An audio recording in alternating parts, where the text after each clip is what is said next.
En 1902, le transfert de la capitale de l'Afrique occidentale française à Dakar marque le début de l'oubli pour Saint-Louis.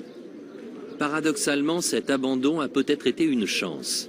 Les vieilles maisons coloniales abandonnées ou mal entretenues ont beaucoup souffert, mais pour l'essentiel, l'île a conservé son allure et son charme d'autrefois. Tous les bâtiments de Saint-Louis, pourtant classés au patrimoine de l'UNESCO en 2000, ne pourront être sauvés. La tâche est immense.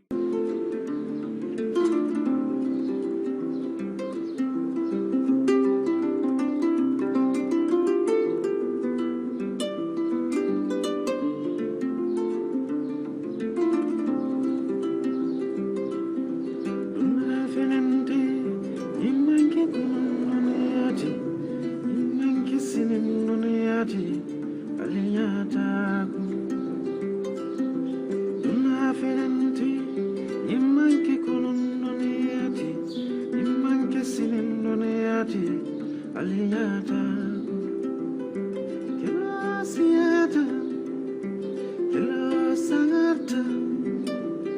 Hello, Dimienta.